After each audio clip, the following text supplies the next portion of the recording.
From the sunshine to the rain, this is Growing Pains with Andrew Heckman. Oh man, that thing's so groovy. I love that song. Every time it gets me in the mood to talk to awesome people.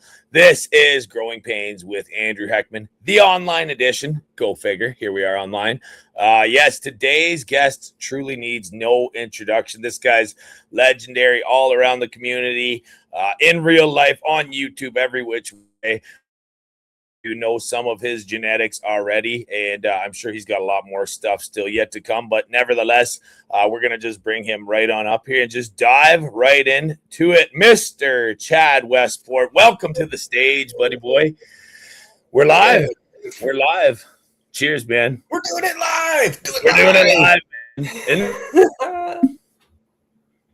Thanks for having me, man. I can already tell this is going to be a blast from just our pre-show conversation, dude. Let's roll. Let's roll with it. Yeah, man.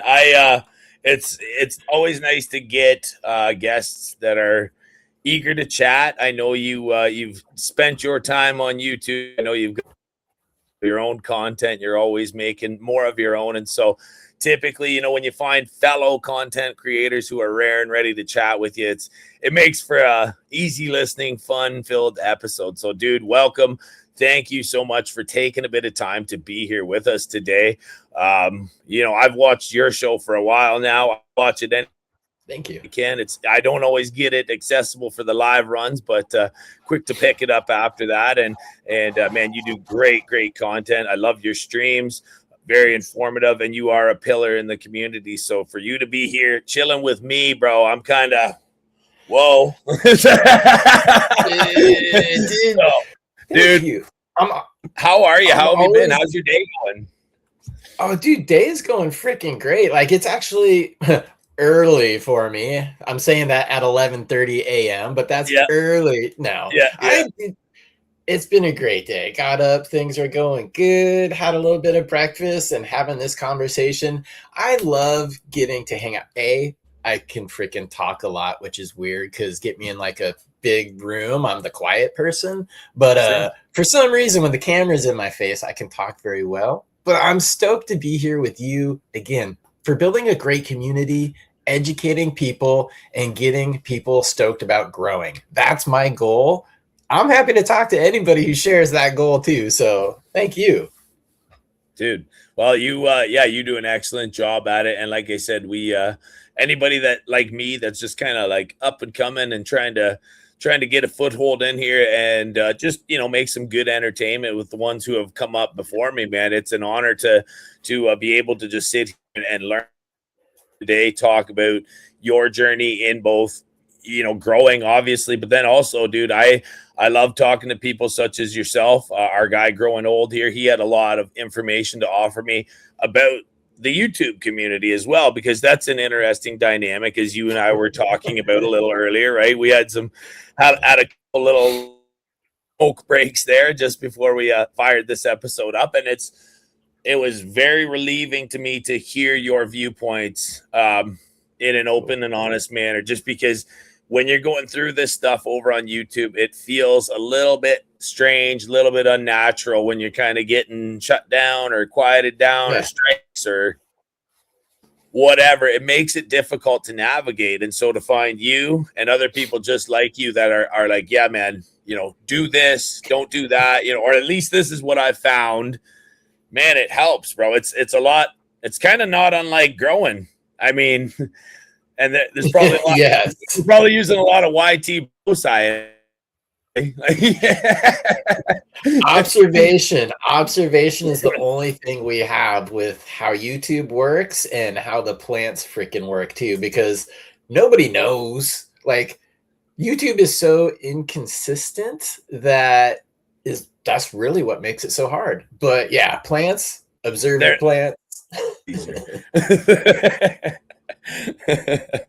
I mean, so I guess one of the things that I always love to ask people right off the hop, I mean, this is Growing Pains. So, I would love to hear how you even began your journey of your growing pains, both on the growing side, and then when did you hop into content creation regularly, and having more of a presence in the community, because I often wonder sometimes if people start both at the same time, or if you do one for a long time and then head into, I don't, it's always an interesting thing to hear people's response. So what do you got?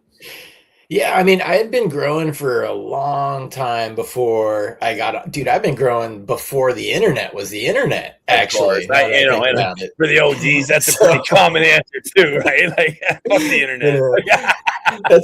that's how you blow any kid's mind, is be like, dude, I'm Yeah. older than Google. What? But yeah, so I had been growing for like a long time, and I mean, my first grow was in a closet, no fans, CFL bulbs on splitters. So like, life has gotten much better and easier in the meantime. But when it came to like getting online, that was really around 2000. So my background is music, right? And I Okay. was a DJ and in bands, and I was around in the forum days. And the forum days is where, you put out your mixtape. It's where you promote yourself. So like, I got into that type of like networking and community way back when. So fast forward to cannabis, 2020, it's already been legal in Washington State for 8 years. Wasn't too worried about like being public with it. And I started watching the Future Cannabis Project channel, which just had the best freaking shows, all the like scientists, breeders, like really great growers. And I just got involved there, and I'd always have, I'd be in the comments and I'd start getting on there. And eventually, I guess long story short, it took me a year before I actually put my face out there online. Like, I was doing interviews like this, but it would be the little avatar.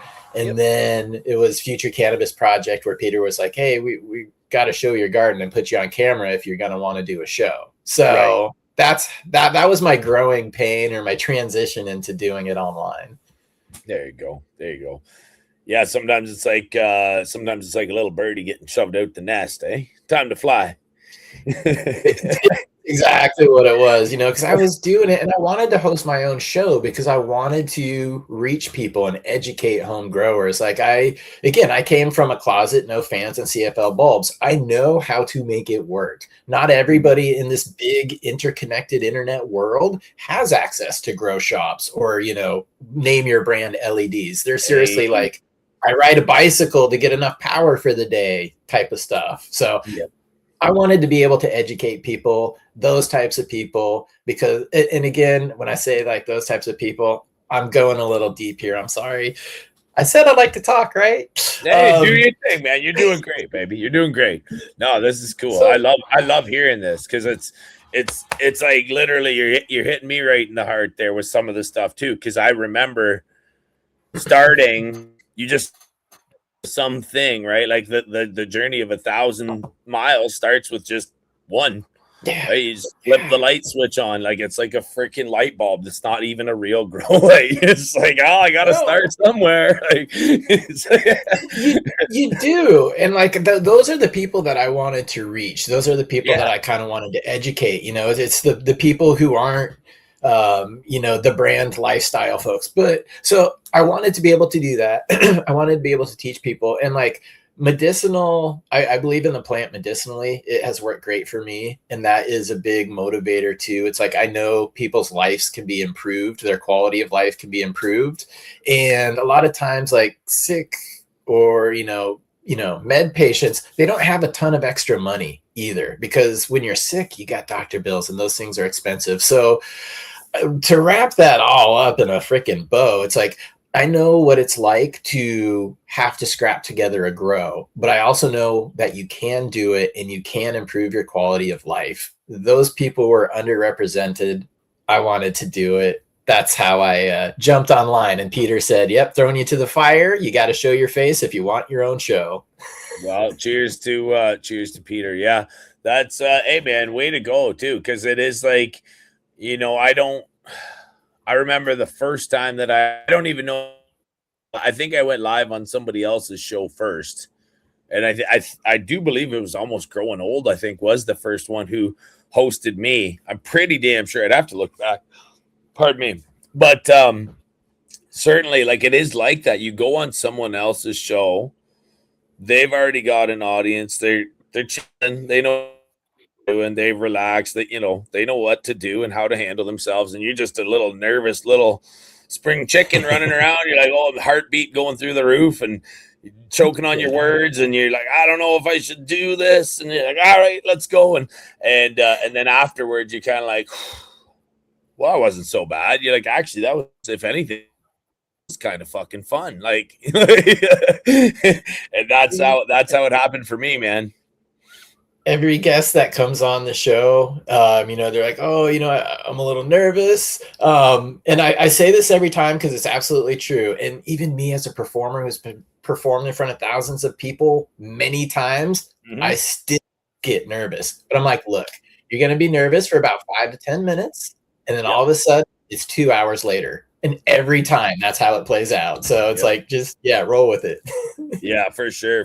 No, it's so true. It's just like you just got to almost let your adrenaline just sort itself out. And then if you settle in and you relax and you bring yourself back to your senses, you just talk for hours. I mean, I've noticed lately really actually how easy it is to have conversations that I get lost in for like hours. And I'm like, not long before I started the podcast, but I had many people and I got in trouble at work. There was jobs where they're like, hey, you're not a podcaster. Maybe you should get back to work. Like, it's like, you guys should be a podcaster. I don't know. But you know what I mean? Like, it is one of those things where it was like, I'd be working with people and we'd get chatting, or, I worked in a huge grow facility for a couple of years back when cannabis was first sorted out, getting legal and all that. And extraordinary time of my life. Really learned so much about the plant, how to do it at scale, how to manage people that are running the plant at scale, all kinds of stuff like that, right? Because there's you got to be careful with an aeroponic. If you have people working underneath you and you say, can we give these roots an inspection? And if we see any issues visually, we're going to just make sure that those little bits are actually physically removed before we complete our transplant into flowering. And one of the ladies misinterpreted me and she took scissors and cut the root ball of an entire room plant. Just cut. She said everything looked like it had problems. And I was like, it didn't. Like, I was in the other, you know what I mean? I'm in the other room. I'm in the other room receiving these things, and all of a sudden, like everything's going good, right? Like they're coming into the room, and then all of a sudden, we're seeing the top's great, and we're looking at the bottom, and we're looking for the bottom, and we're like, hold up, and the train of plants has come in, and I'm like, no, and I run to veg. I'm like, stop. Stop. But luckily aeroponics, everything bounced back. So it's an interesting concept to see. It was, it definitely one of those heart-stopping moments, but hey, that's a growing pain for you, literally. Like you wouldn't think that, hey man, common sense isn't that common, I guess, but like just no. you wouldn't, people would just it'd be like saying, like, if you see any problems on the top of the plant, just remove it as we're going from veg into flower, and the person just takes shears and just mows the top down. You'd be like, bro, what the fuck? Like, working commercially, like one of my biggest takeaways from working commercially was how much abuse these plants can actually take. Boom. Like, I was asked to do things. I was like, you are effing crazy. You're the boss. I did them. And like 3 days later, you would not even know. I was like, holy cow. Okay. So yeah. Dude, even daytime spray. Certainly, like, there's obviously lots of nuances to daytime spraying, but it's not as deadly as people have made it out to become. I think people had some bad experiences, maybe with some oils or some soaps and the wrong time of application during the day, and they lost a partial damaged a partial crop or something like that. But seeing those facilities and how they have to handle things during work hours, because quite frankly, here in Canada, you wouldn't have any extra shift of people come in at nighttime to do sprays. That would be a waste of resource, right? So they were just like, no, if it as long as it's not oil or soap based for any reason at all, then it was free to be used in the facility, lights on. Now, mind you, we had the ability to lift the lights up, so we could lift them up, let the plants cool off, dry off, do all that, and bring it back down and never lose the light cycle. So that was cool, right? And those are nuances to take into consideration. But again, when you're walking that are far better growers than you, and there's a reason why people become team leads and master growers and production managers and shit like that, right? Like they understand things that you haven't seen yet. And I caught that right there with you, Chad. Definitely the abuse, man. It's crazy. Cloning and the spread and the light changes, and oh man, yeah. Tell me more about what you've seen too. Like I want to hear all of this stuff. Just even so, one, like the most like, oh my gosh, you're crazy thing was basically how we defoliated a lot of the plants before we put them into flower. It was the swazzing technique, which is just everything. It just looks like sticks with little starting leaves. I'm like, you are effing nuts. But if if your nutrients are on point and everything else is dialed, again, 3 days, a week later, you do not even know. So that was a big lesson. Also, density. This place was freaking crazy. It was 60,000 square feet. It was the largest in the state at the time. Maybe still is. Don't know. But we had 20 different chambers. It was about 600 plants per chamber. And they were just packed together, dude. Deep rows. Like things you would never tell a grower to do, they did. And they made it work. So yeah, I learned a lot of how far you can push the limits there. It's funny that you say they made it work, because there was a lot of times where it was for us too, there was times where we just, and I mean, ultimately the doors to the facility closed. It ended up that, it's been tore down. It's dead and gone. Like it was a 360,000 facility built inside of a yet bigger factory, right? Like it had it literally had its own lung. Yeah, it was huge, man.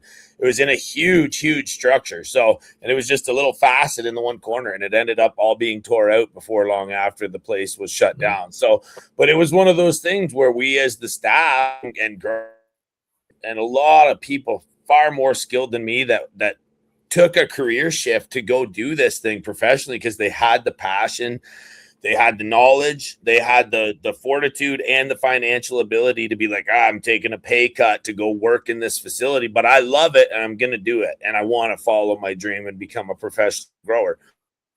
We did that. There was lots of us who signed on the dotted line and said, we're going to try and make this work for everybody, because we think cannabis deserves its fair shot out in the market.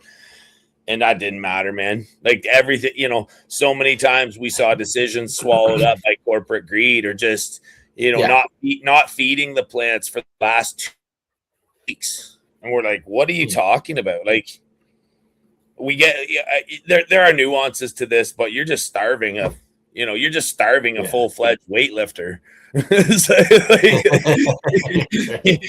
that girl needs calories, and you just cut her off. And now, what do you expect her to do? She's not even going to want to. But there was lots of things along the way where we saw techniques where we were like, huh? Like, and we get it. Like, there's always a cost benefit analysis for this sort of stuff. But, sometimes I think if the protocol is set up too top heavy, if the office staff are already gorging themselves, if everybody is already in the pot before it's even been grown, it's foolhardy.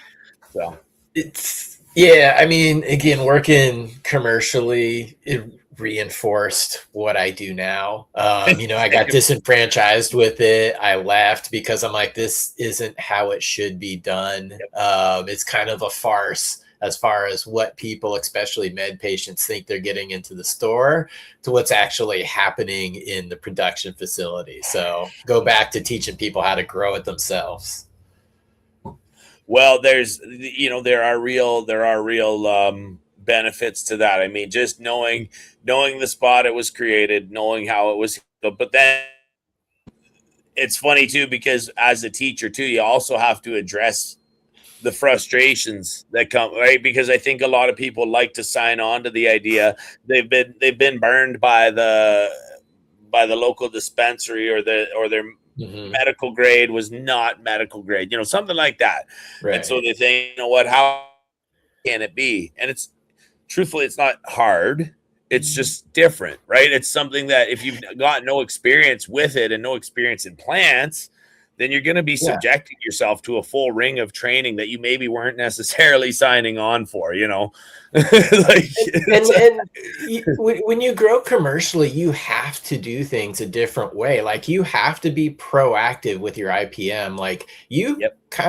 you really should be spraying all your plants and veg on a regular basis. Whereas Yep. at home, I don't have $500,000 in each room. I've Right. got 4 plants. I Right. cannot spray because I don't want to spray. I could be more reactive than proactive. But when you're a business and you have millions of dollars, you have to be proactive. So it's just, again, there's different ways of doing Yeah. it, and Yeah. some are just, that's the way it has to be done. It's not like they're evil. That's just how big ag is actually done. Yeah. Oh, it's just, and that was one thing we tried to explain.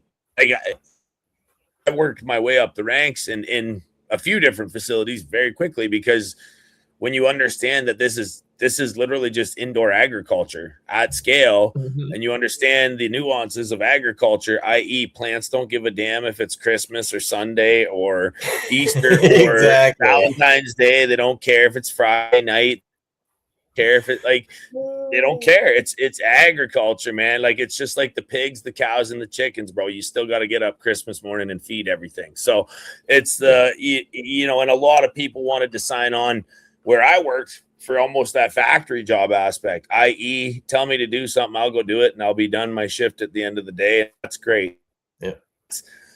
Hey, that's your prerogative if you want it to be. But there was also people like me, and like also probably just like you, where you're like, I want to make a positive impact. And when people smoke the flower from here, I want them to say, damn, whoever grew this grew it with care and pride and dignity and fucking wanted me to have a good experience. But my box, and unfortunately people don't give a damn about the passion and the whatever when it comes right down to who's getting what paycheck and that kind of stuff. So it really does get swallowed up by the way that a business has to run. And that's why I think there's this happy little area in between where anybody, like maybe like a couple other growers that I still talk to regularly, who learned it was almost like we went to college or something. Like, I don't know if you ever felt that when you were in those grow facilities.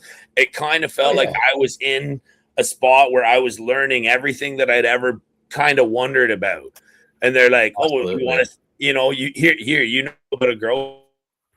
Well, check out what 512 aeroponic plants in one grow room under 128 lights looks like. Just have a look at that and see if you still think you know what you're doing. And then scale it up, like, just starting to think about like how many liters of water you're going to take to run a facility.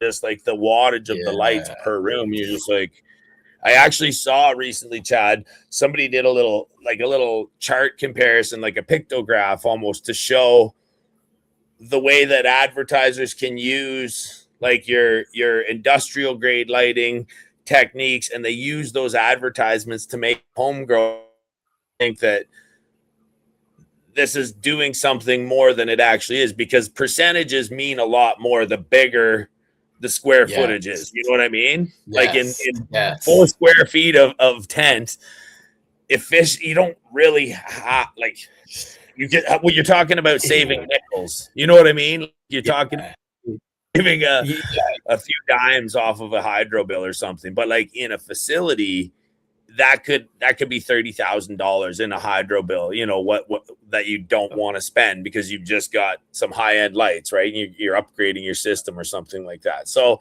it's funny to see those little cost breakdown, return on investment, and that, because our home growers, like you said, there's a lot to growing, like we were talking about before the show started, but there's a lot to anything, and you can surface level it if you want to as a home grower, Right. or you can go deep and run it fully automated and get the most efficient thing ever. But it's really valuable that we have people such as yourself that say, hey, even if you're not at this industrial level yet or whatever, let's start you off with a CFL bulb in a closet with no fan. Let's do what you got. It's Let's get this crazy. thing right. Make it happen. Hell yeah, dude. I love it. I love the way you've made it work for yourself. And you hit the nail on the head too there, because I always say like 80 to 90% of the things out there, the technology that you hear of, or the nutrient additive you hear of, that's really aimed at commercial growers. And where you hit, nail on the head, it's like, look, if I get 1 extra gram per plant in my 4x4 tent, who cares? If you get 1 extra gram per plant when you have 50, 60, 80,000 plants, that's a lot of freaking money. So you're going to do those things. You're going to chase those things. You'll invest because of the return. Yeah. But a lot of the stuff that we're, sold as home growers, it works, but yeah.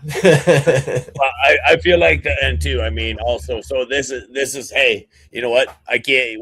Obviously, I am a owner of a company that manufactures products that people can use to grow if they so choose, right? And certainly, we realize that there is a niche for that if you want to do it that way, and also we. And all the other ways of growing that people want to do too. And so we realize, like, yes, we love hydro, we love aero, we love DWC here. Those levels of growing, a lot of people view as some other tier upwards, perhaps, that once you've gotten experience in soil or what have you, Right. soilless grow mediums, then you move on to just like, no medium whatsoever, growing in water. And it's what we're trying to do here at Ogo is bridge the gap between all of those things, because hydro growers would tell, any experienced hydro grower would tell you, look, there were some things to consider when I started, but now that I've done it for years and years, this way of growing is my way to do it. And I freaking love it. And a lot of hydro growers, I don't think, are overly vocal about the fact that they even do what they do, because when you talk to soil growers or what have you, they're like, oh, you do that way. And you're like, hey, it's the same thing. It's just with water instead of dirt, or, water instead of a medium. It is the medium. Right? It is. I mean, with soil and with cocoa, there's so many different things that you could sell people that you could put into it. That's voodoo. Beautiful. With hydroponics and aeroponics, you're only talking water, and it's hard to sell water to people when it comes out of the tap. So maybe that's why they're not as vocal.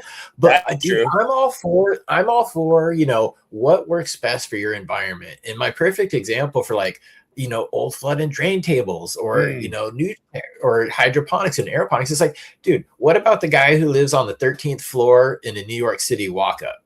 Mm-hmm. Does that person really have a place to get soil? What do they do with the soil when it's done? That's absolutely not the most efficient way to grow in that situation. You want to go with hydroponics or aeroponics. Water is where it's at. Yeah, we always joke around joke around in our facility, right? Soil doesn't run through pipes very well.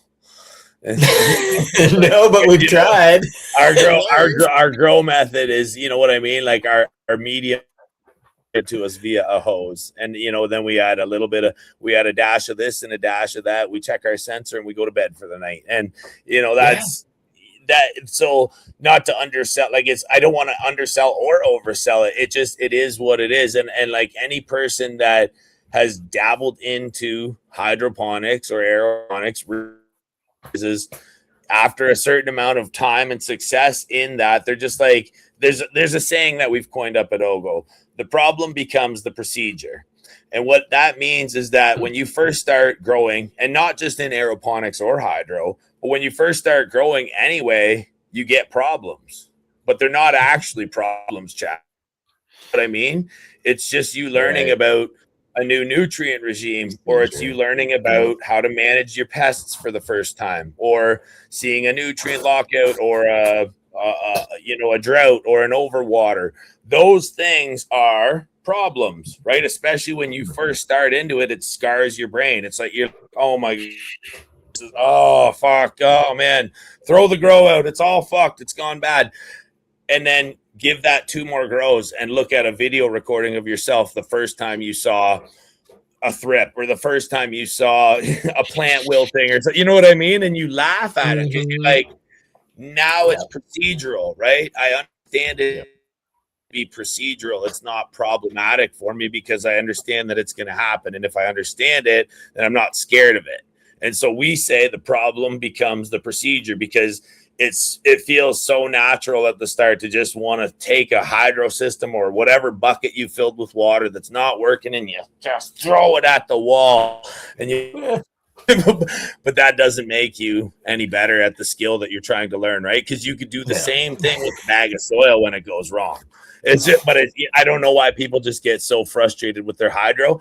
I sometimes think, Chad, it's because if you start in a certain method and then you shift to another method, it's almost like having to put the wheels back on the bike kind of thing. And people get frustrated with that because they already know what the fuck to do. Why would I try it this way? What's the benefit to it? And you're like, well, there are lots of them, but just you kind of got to wait and see. It's one of those things we invest up front, and then the payoff comes over years and years of repetitive use and not having lugged soil and a quick cleanup and a quick turnover and quality product. And, it's all good. But again, not everybody wants to hear that explanation either. So we just kind of let people discover it on their own. And then they say, hey, hydro is actually pretty easy. And we say, we're glad you found that out too, because it is.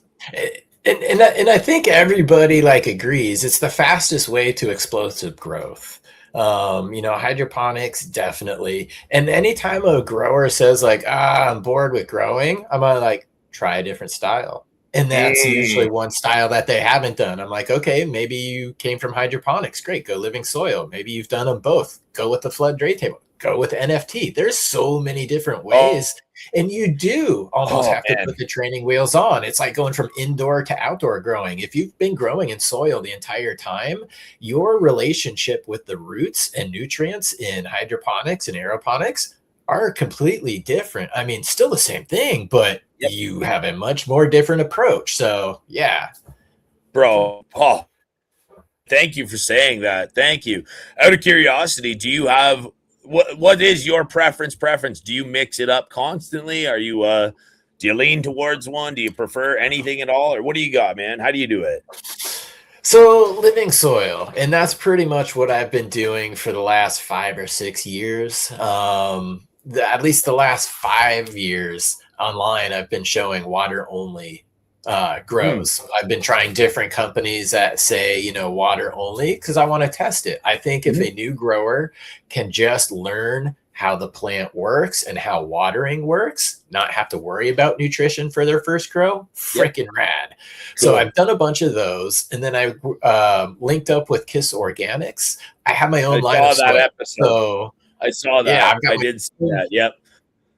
Own line of water only living organic soil. And so that is what I've been developing and using for many years now. So that's kind of what I've been locked into.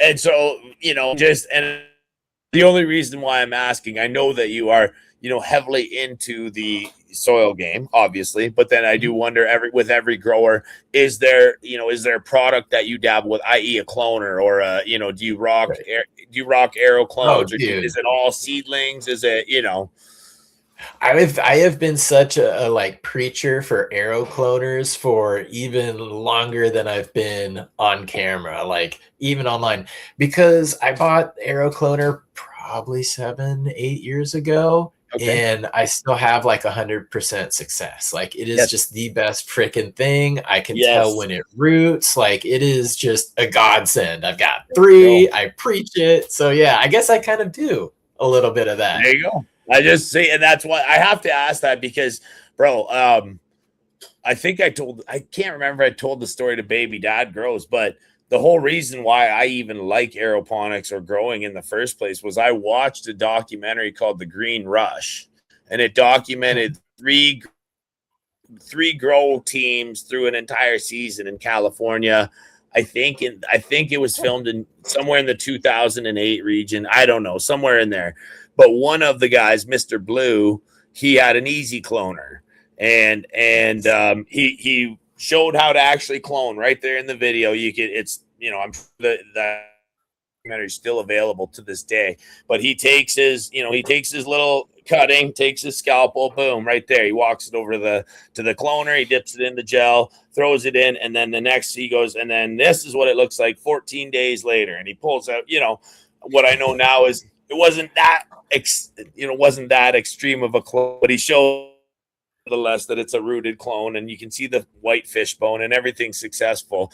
And that was the moment. That was my first ever like aha moment for our wonder plant, where I watched him pull it out of the thing, and I'm like, what was that? And then I start looking up easy cloners, and I think they were only available in Quebec at the time via but I don't want to say the wrong one. The one of the companies that actually helps us supplies Ogo with some of our manufacturing needs. But anyways, they sold these easy cloners here, and it was just an arm and a leg to ship them to Ontario. I myself was a very young man, did not have any sort of finances at all to do it, and so I said, if you can build that, I mean, if somebody's built that, then that means I can build that too.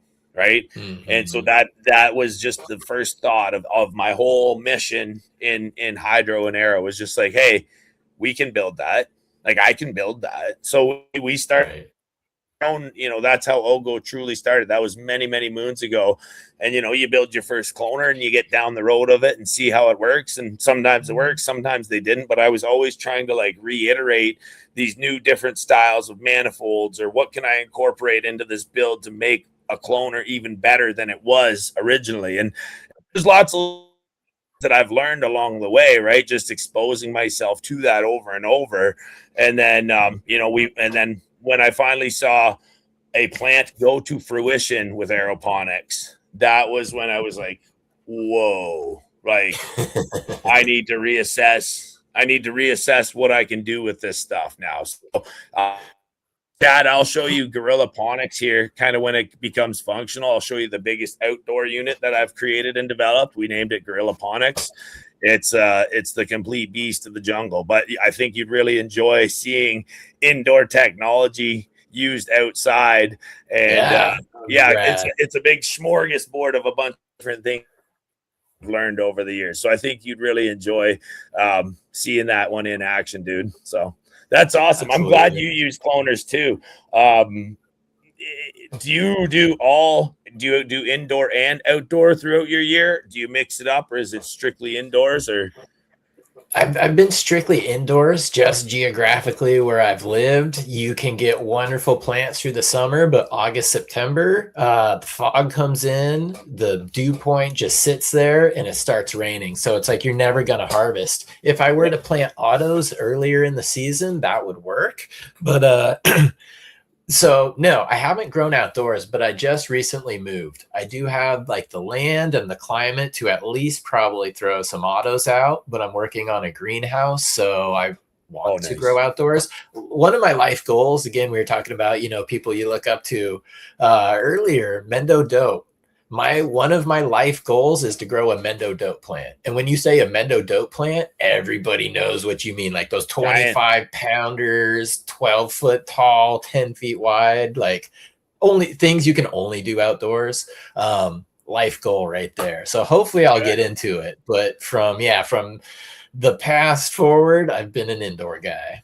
Cool, man. Cool. No, and for the record too, there is no wrong answer. I mean, I think wrong answer would be like, I don't grow at all, and we obviously know exactly that's the only wrong right? So no, that's cool. I actually myself started outdoors, which was kind of an interesting twist for a lot of people that I began like hanging out with and coming up with. It like we'd be chilling and I'd be like, oh, you know, I'll something we do outdoors, or I'd be like, oh, you don't do that outdoors, and people be like, what? You grow outdoors? What do you mean? And I'm like, yeah, I didn't even know you could do indoors. Like I'm such a kid, right? Like I didn't even have, man, we didn't have High Times magazines. We didn't have Like there's no, where I'm from, right where I live, the freaking wheat basket of Ontario, man. There's no weed culture at all where I live. Like it's a very like churchy community. It's very quiet on Sundays. It's, and so me being me, I was just like trying to grow some loud since I was like 15 years old. And,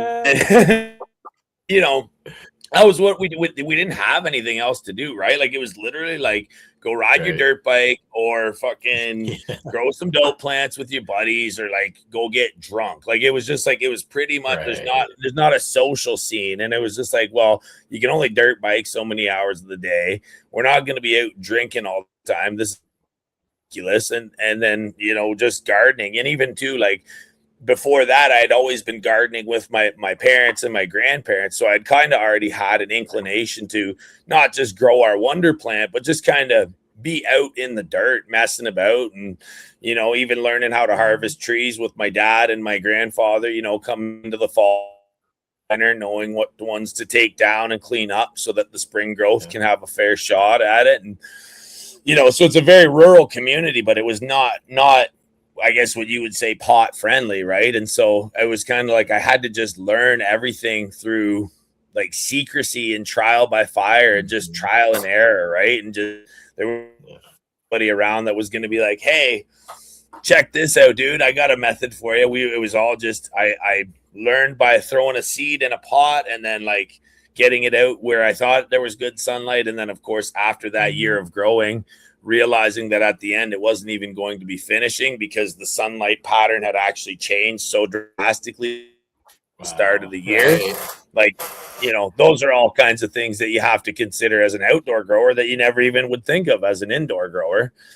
And can be kind of heartbreaking if you get to the end of the year and your plant's positioned in a spot that doesn't even receive 6 hours of daylight, so it's like, damn, should have thought of that. Yeah, and that's why I don't grow outside, man. It's like you could get the most beautiful plant throughout the summer. You could have the highest hopes, and then they're all gonna die. Oh my gosh, I have so many. I can't wait to hang out with you over on the membership side, dude. For real, I got so many video clips I want to send you of things where you'd be like, wait, that was a pot plant. And it's like covered in snow. Just the things just getting tossed about like we're out on the Atlantic, bro. I'm like, what is fucking tornado hitting? Like, I really hope I don't get taken away too. Fucking yeah, it can be a little bit more. I get it, man. It's a challenge, man. I don't know what it is about me and outdoors. Like I swear, at the end of every year, I'm always just like, fuck, I'll never grow outdoors again. And then spring comes, man, and I'm like, baby. That's me trimming. Trimming is the only time I ever cuss at this plant. Other than that, I love it. But every time I get to trimming, I'm like, I hate trimming. Do you have any secret methods that you employ, or is it all hand trim all the time, everything?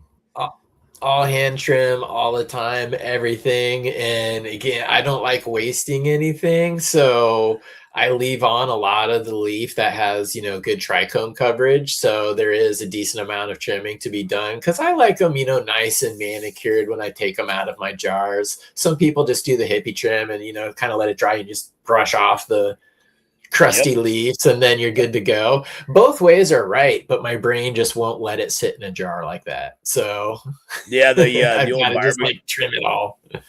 The barbecue brush technique was one that I had never seen or heard of until I got melding of the minds, right? Like what you just said, right? Like letting it dry, just hanging, right? And then just literally taking a barbecue brush and gently rubbing it down the length of the stalk and the fan.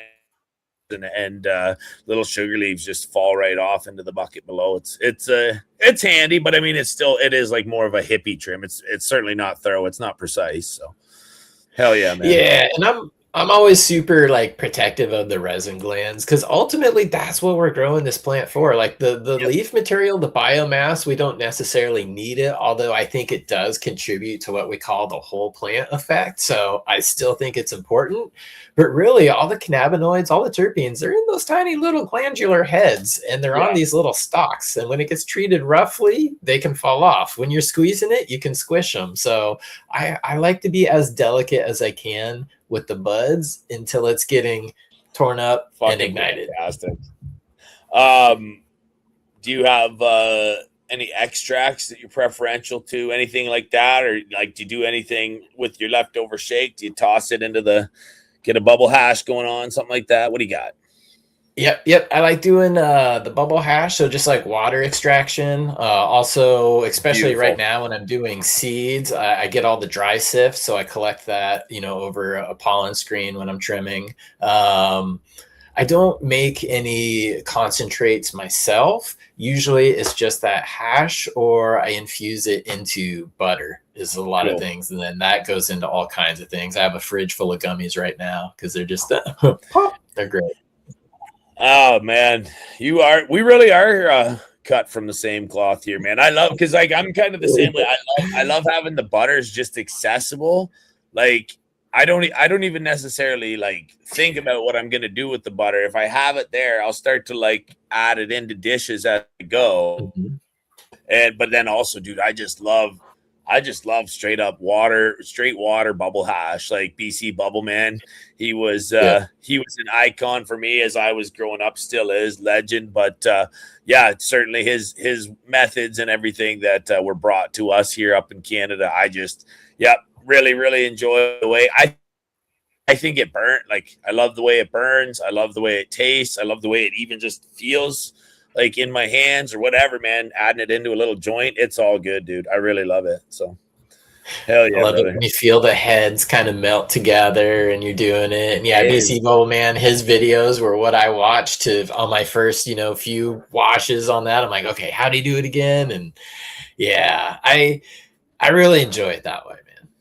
I got a question for you. You started when we talked at the very start. You said that you'd grown with a CFL bulb and no fan. Is there one piece of old tech or something you've got around where you're like, I love this product. I'm never gonna get rid of this. It's a classic. It's been with me from the start. I don't know, pair of scissors or a fucking I don't know, dude. What do you got? You got anything like that, or has it all been swapped out over I time?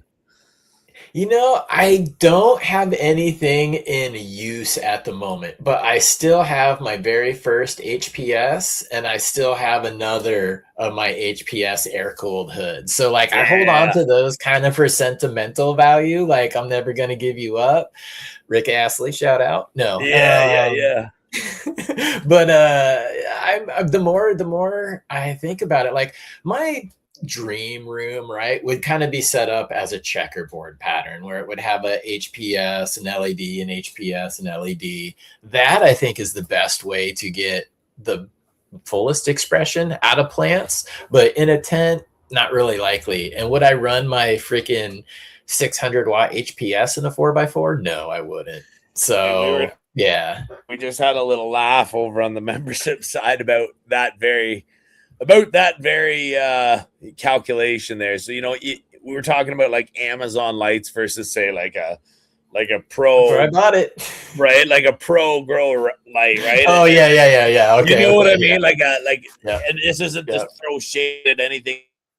Amazon, they've got their place, and everybody has a budget, and I get that. But then there are also you go to the hydro store, and you can get those photon techs. You can get your ACIs. You pick the brand, and they'll pick the price tag, right? And Right. everybody's like, how is that much? And you how is that little, right? Because when you look like when you think about some of the things Exactly. that are actually right, like when you think about what's actually generating the power, generating the light, I do want fairly high end lights. I mean, it's just you do get what you pay for. They couldn't charge that Yeah. much for them if they didn't deliver time after time after time, right? And so, but that other thing is like those I don't want to call them Amazon light, but your say lesser branded lights, I guess you would call them. Mm-hmm. Sometimes they have a very fucking confusing power label on them. Like they're like equivalent to a 1,000 watt, or like this is a 2,000 watt light, and you're like, somebody was just saying, hey, buddy, I got like 8,000 watts rocking in my 4x8 tent. And buddy's like, bro, if you have 8,000 watts in your tent, you're melting the fucking Mylar, dude. There's no way you're rocking 8,000 watts of power. And so I just had to have a little laugh with you there, because it's true, right? You throw a 600 watt 4x4, you better have that shit like positive pressured from like an AC unit. Yeah, for real, dude. Air cooled, hood, water cooled, all of that, sunroof, all of those things, man. No, it's so that's just funny to hear that too, because again, like those high end lights, they are just that. But once you pull your first crop, I mean, even just dude, shout out to our guy Big Nug, man.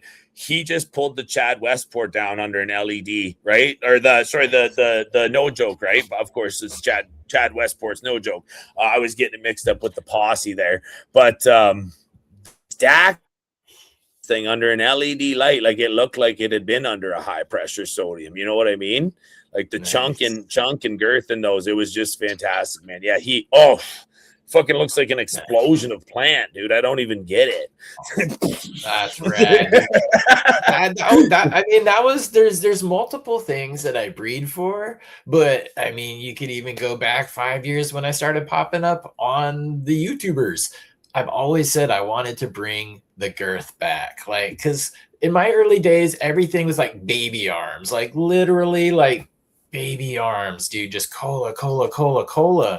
And as we've moved, as it became legal, more and more people were making genetics, which is rad, because we found a lot more flavor profiles. We found a lot more different, phenotypes that are out there. But we've also started to bottleneck certain things. And a lot of the girth that we used to have has been bred away from. So now there's some really rad plants, but they don't produce a lot. And again, when I'm trying to get a med patient their meds, it has to be good, but it also has to be worth their time. So like I've always said, I'm trying to bring the girth back, man. That's cool. So it's cool to hear that it was nice and big for him.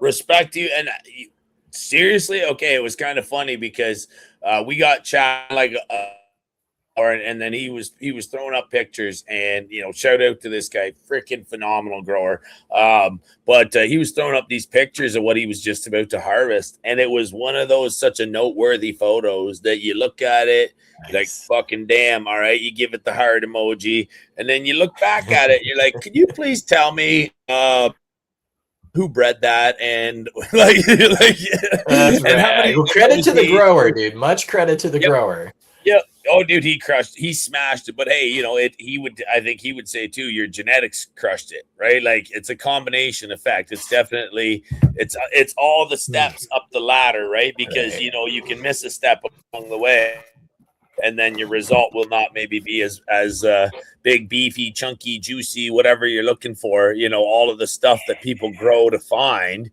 But dude, certainly, like even now I've got plants in flower, and to watch certain, I've got a great plethora of different strains running in flower side by side, all feed the same reservoir, in my aeroponic recirculating systems. So to see them all start and flower at the same time, and to see which ones stretch, which ones girth, which ones pop, which ones go fast, which ones, our frozen bag from Growers Guild, that was my cut for the median grow off. That's a 2-year-old cut now. This thing looks like it got sprayed with Sprite, man. Like it's like there's so much trichome, so much sugar on every surface of the thing. You're just like, it looks broken. It looks like you can flick it and it makes you want to smoke the leaves. Well, so it's a big washer. It's again, huge girth comes to it. It's the hairless pheno, for whatever that's worth. It's a very strange looking plant, to the point where you almost think it's male as it begins to flower, and you just stay with it. And then this this little tiny head just pops and pops and pops like an explosion. So it's a cool one to run for sure, but it doesn't have the fade. Like, it stays almost icy white kind of thing. Whereas I saw the what you've got going on here, the No Joke, the fade on it, there's a lot of golds, a lot of yellows, a lot of purples too as it fades down further, which I really, really love. So props to you, and of course, yeah, props to him for crushing it. It got me, and it was funny because he was like, "Oh, that's from Chad," and I was like, "Well, lucky me, because I'm gonna definitely ask him about that when I talk to him in person, man." So, yeah, dude, what's some of the other strains that you're absolutely proud of? Because I know that one's just legendary world rap. We got people down in Australia growing that right now, like everywhere. Yeah, dude. Well, Hell thank you. Thank you to him for A, giving me the opportunity in the garden, and B, crushing it, because that helps. I mean, when people grow and they have a good experience, or they share the flower with their friend and they're like, what is this? That really, I mean, that helps me. That's why I'm trying to get caught up on orders right now. So there you go. Yeah. That's our guy. Get it, Chad. Get it, man. Yeah, the Westport grape juice is like my staple. That's kind of been the backbone of a lot of the different genetics that I have put out. That is, so I reversed that and crossed that to the Kool-Aid Man, which is where I get the No Joke. The Westport Posse is just a S1 of the Westport grape juice. And usually when you self-plant, you get very similar outcomes in the progeny, but with this one, it's weird because I got like the lineage in there. There's 5 distinct different phenos, and I can point to a relative of where it all came from. So instead of just being like it's the S1 of the grape juice, it's the Westport Posse, because it brought the posse with them. So those are the 2 staples. So one that you may actually be able to find. So Nakatomi Plaza, I put that out in, I think, 21 or 22. I put that out, and that's actually in the Toronto rec market right now. I forget the name of the company that picked it up, but you can walk into a store and buy Nakatomi Plaza right now in the like Toronto, Ontario, in flower. market. Yeah, in flour, in pre-rolls, concentrates. So really proud of that one. That was a fun one. That was the Westport grape juice with this strain called Sunday Fun Day, which was a sour Tangy times mimosa. So that had some really awesome sour, just like, yeah, flavor, sour flavor. And then Chud is the other one. And that one, like, I know is getting grown in Australia right now. Those are actually the seedlings that I have. I'm regrowing it to pick a male to pollinate my current keepers to be my final batch of beans that go out before this whole November thing happens. But Chud is what I use to introduce girth to everything, because it's the Westport grape juice crossed with an Afghani #1 male. And that Afghani #1 is what just brings those big old donkey D's, because that's an old strain. That's back when everything had the big old colas. And so that into the Westport grape juice is Chud. Those are probably the 4 strains that I'm most proud of right now. Oh, man. Dude. That is an incredible story for the lineup there, man.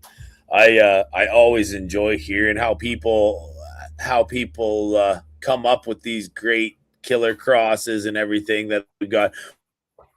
I mean, obviously the inspiration, aside from the sheer size, was there anything else you were looking for, like shorter or longer flowering times, or like any terpene profiles that I guess, great question to stumble upon. What is your favorite terpene profile? Do you have one? Do you constantly mix? What do you got?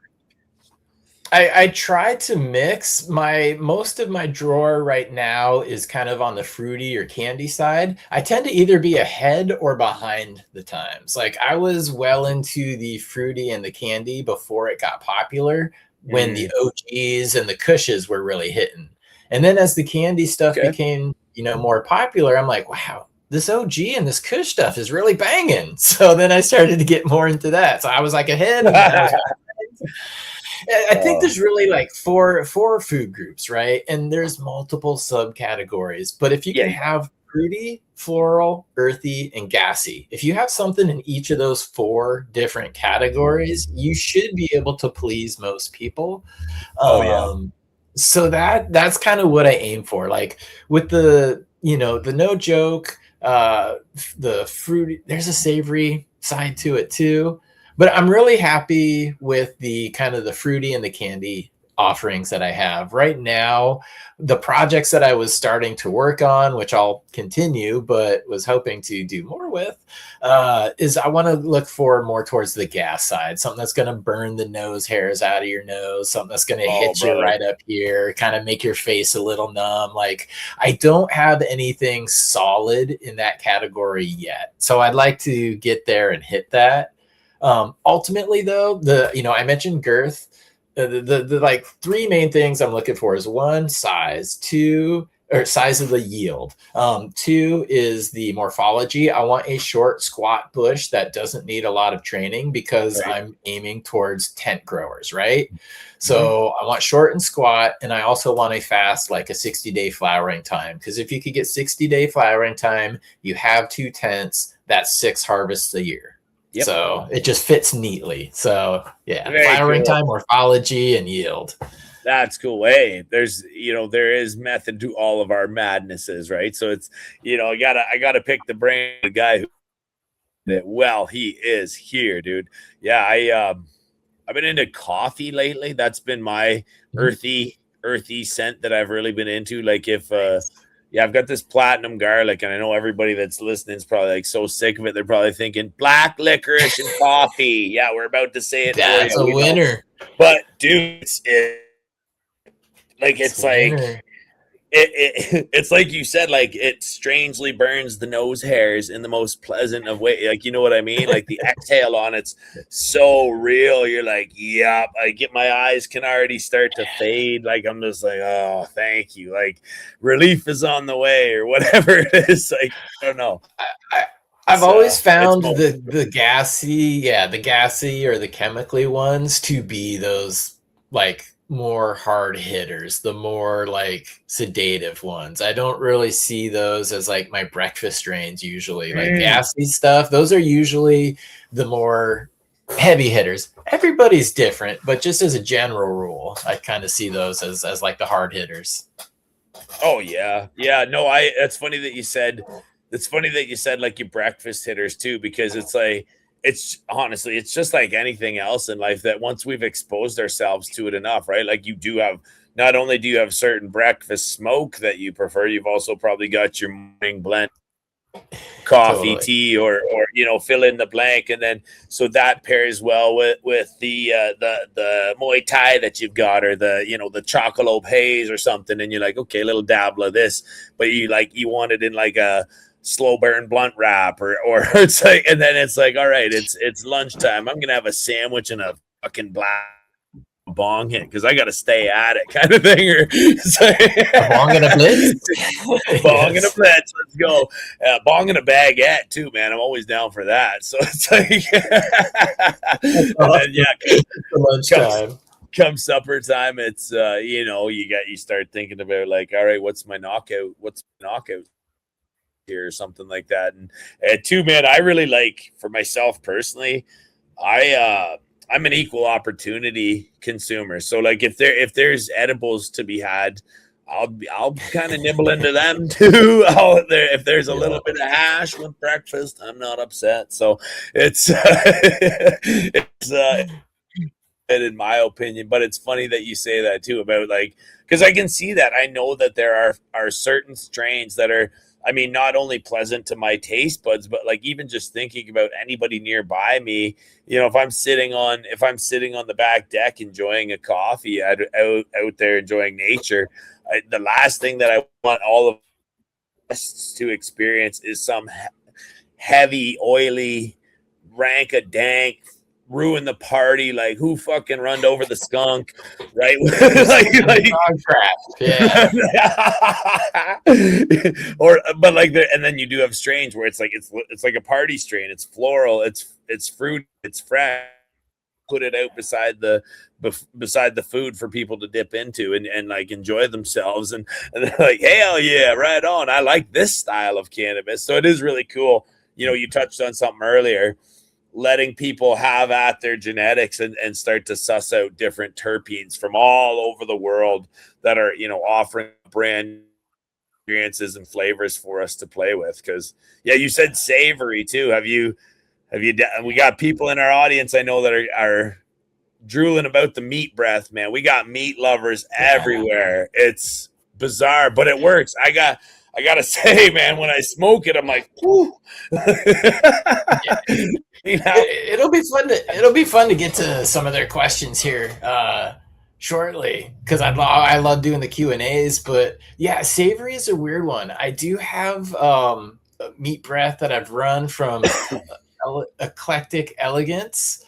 Okay. He's out of Colorado. He's done some work with it, and this is kind of a weird one. So I said No Joke has two phenos, and they are just 180 from each other. One, which is my personal favorite, people have described it as like a red Gatorade, like a tropical fruit punch. Some people say I get lemon, I get berries, I get orange. It's just like all just like combination of just mouth coating. It sticks with you, like you smell it in the smoke.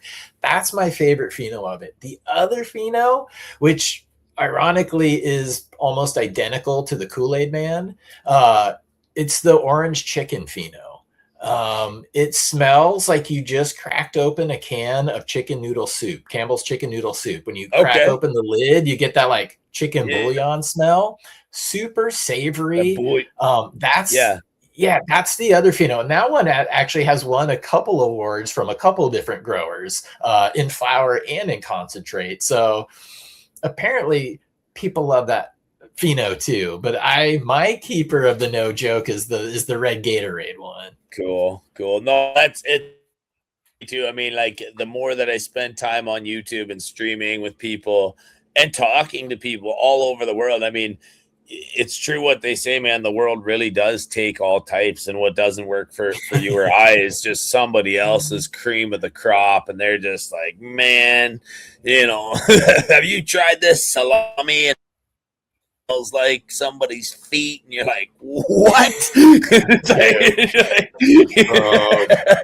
Dutch cheese shops, I tell you, every time we go to the Netherlands frequently, we love the cheese there. But there are some cheese shops where you walk by the front door and you're like, what the hell? Like you're personally offended. It's that bad.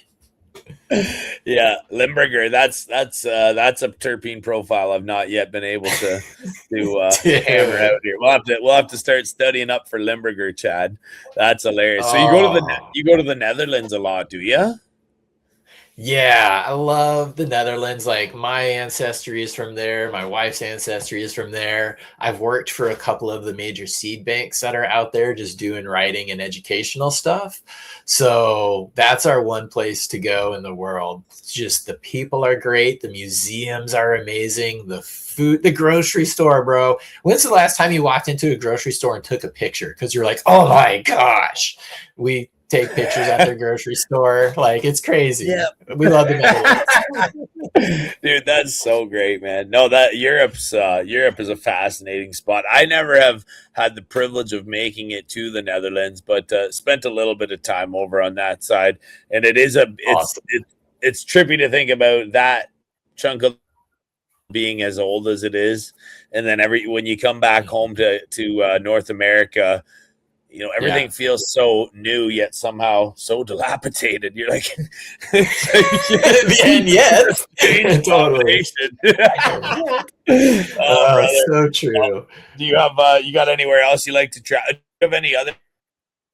I guess pot. Do you have any pot friendly destinations that you go to as well? On top of that, or that's pretty much it? I mean, that's That's pretty much it. I mean, we go to Mexico. My wife does more than I do, but we're basically pot tourists. Like, if we Yeah. can't go and like have weed, we're not really that interested. And the Netherlands has offered so many amazing things to do. So it's like, yeah, I really haven't been that many places, but I've been to the Netherlands a lot. That's awesome. And No, hey, man, I'll give you a little secret why. So let's like hear it. Iceland Air, always check Iceland Air sale. Right now, airline tickets are more expensive than normal, but usually we can find a round trip from Seattle to Amsterdam for like $5.99 or $6.99. I Wow. cannot fly to the East Coast of the United States for that cheaply. So Right. it's actually cheaper for us to go to the Netherlands than to go anywhere else, really. So we just keep going to the Netherlands. Just makes sense. That's Yeah. fantastic. Well, listen, on that note, man, I don't know. Do you ever come up Canada way? Have you ever considered it? Or, just out of curiosity? It's been a long time since I've been to the east coast of Canada. Go up to Vancouver. That's not too far from me, but I do ultimately want to get out to like the Toronto area. I used to live in Michigan. We used to come up that way, so I would like to get there, but I don't know when it's going to happen. All right. Well, listen, we should definitely help you suss out those plans there because if you're gonna come up Toronto way, you might as well just come stay at the Ogo compound and just have a proper staycation, all you can smoke buffet and all that. And Oh we're, yeah, you breakfast. know, We don't need no breakfast. no, we don't need no breakfast. If we're doing breakfast, it'll be out on the barbecue, and we'll make sure it's just done just right there, man. It'll be good. But no, in all sincerity, we are a couple hours from Toronto, but certainly if you've already traveled that and you're down to come up this way, man, we would absolutely love to see you out here at the farm and give you a tour, give you a proper tour, and show you what we've been up to around here. But I think you and I should definitely do a little collab, see what we can come up with no joke in some gorilla ponics, just to see the Yeah, chunk. I I would want to see some love to see outdoor that. on these Mamba Jambas here. So after seeing it on Big Nugs, man, I was just like, I gotta ask Chad if there's even that available still, because it wouldn't surprise me if that was a limited run. But hey, man, props to you. Oh, thank you, man. And thank you for the offer too. That would be freaking rad to come up to burn one, to hang out, rocking chair on the porch type action. Absolutely. Couple old men shaking their fists. But Yes, well, sir. you're a young man, but I'm getting I'll teach older you all how the to be an time. old man and shake your fist. So you got the beard going, so that's why Yes, I you do. qualify. I'm on my way, Chad. I'm on my way. Hell yeah. Listen, brother, it's we've been chit chat for a little while now, and got more to do. But before we wrap this one up on this side over here on YouTube, I want to just thank you from the bottom of my heart, dude. It means a lot to me that a guy like you would take any time at all to just chat with me. It means the world to me, my family, and everyone out in our audience as well. So thank you, thank you. All the work that you do. I mean, putting it in, and Thank you. everybody sees it, everybody knows it, and we are proud of you, man. I think the world of what you're doing, and just keep going, baby. Thank you, man. Thank you for the kind words, the opportunity, talking about what I do and my work with your community as well. And this has been fun. Just again, we're using the internet correctly. Like, we're two like-minded humans who have just connected. There you go. Yay for There you go, us. baby. So thank And, you for the opportunity, man. This has been hey, rad. anytime, man, anytime. And if you're ever looking for, if you ever need a guest impromptu, put me up on the list there. I know you've probably got a huge roster of people you're working through, but if you ever need one Let's more, do man, it. I would happily come up and just chit chat with you and talk to everybody about what we got going on here and everything else under the sun, man. You're super easy to talk to and listen to. You're full of advice and absolutely amazing experiences.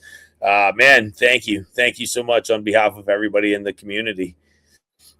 Absolutely, my pleasure. And everybody watching this, if you tune into the Chad Westport YouTube channel in May, we're gonna work out a date. So let's get this. Let's get this happening. No, Let's do it. Let's do it. Oh, baby. All right, man. Well, listen, like I said, you're going to get 1 month on us over at the membership side. We're going to show you what it's all about. Sweet. bunch of great growers. You're about to meet some of them right now. I know they're really looking forward to this Q&A with you, dude. They've been asking me about you all week, and I said he'll be here. We'll chat with him. Don't you guys worry. So we are going to do that now. And like I said, as we move on through the rest of the month there with you, I want to in contact with you, be able to show you our grow setups, give you the full proper tour where you're at, and let you know we mean business, man. Over at Ogo Growth Systems, we're really happy to be a part of this ever-growing community. No pun intended, but Chad, thank you for your part in it, man. And like I said, just stay up right here on the link. We'll end the stream. And we'll just send that StreamYard link out to everybody over on Discord. They'll hop up here with us, and we'll just carry on, man. But until then, let's sign off for now. Big Ogo Army salute to you, sir. Thank you, Chad. Everybody else, we're going to wrap this one up on this side. And until next time, peace. Ogo brand buddies. Optic for ya. Purple sounds in me. Seas man, every day mornings. In horticulture.